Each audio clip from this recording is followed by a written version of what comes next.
Joining us this morning is Brian Lazar, the Deputy Director from the Colorado Avalanche Information Center. Good morning, Brian. Good morning, Callie. Thanks for having me. Coming off the storm last week with all the snow, what are avalanche conditions like? So we are seeing a dramatic and fairly rapid stabilization of the snowpack. We had a lot of storm snow that fell over the weekend, with tons of it falling in the urban corridor and in the Front Range foothills. That storm snow has settled quite rapidly. We did see some of it shed off in wet avalanche activity Sunday into Monday, and even extending into today as we had warm temperatures and sunshine return after the storm. The one thing that we're monitoring is that the new storm snow, anywhere from kind of 1 to 2 feet, depending on where in the state you are, fell on widespread crusts that existed prior to the storm. And that was due to all that warm, sunny weather we had in the beginning of March.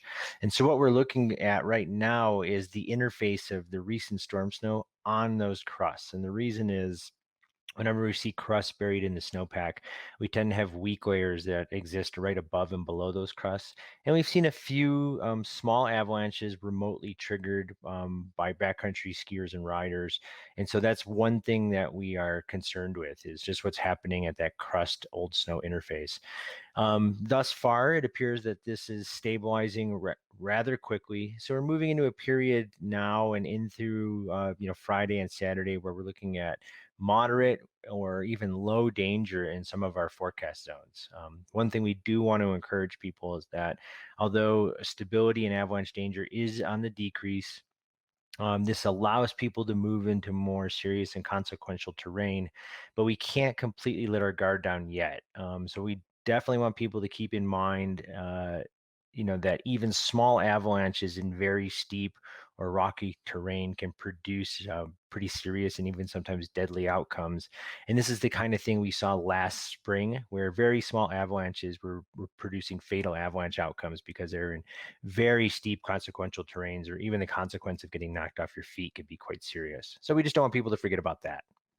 Always good to keep in mind. Possibility of more snow coming in on Sunday. What does that look like for conditions?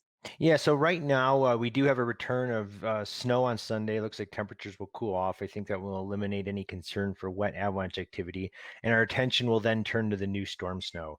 Right now, it doesn't look like we'll see enough new storm snow to really increase the avalanche hazard, but it's going to change the flavor of the avalanches we're dealing with. So if we've got colder temperatures and fresh snow, what we're looking for at that point as we head into Sunday is wind drifted slabs, and you can expect to find those near ridge lines, in cross-loaded gullies, particularly on slopes that face the east side of the compass due to the prevailing westerly winds.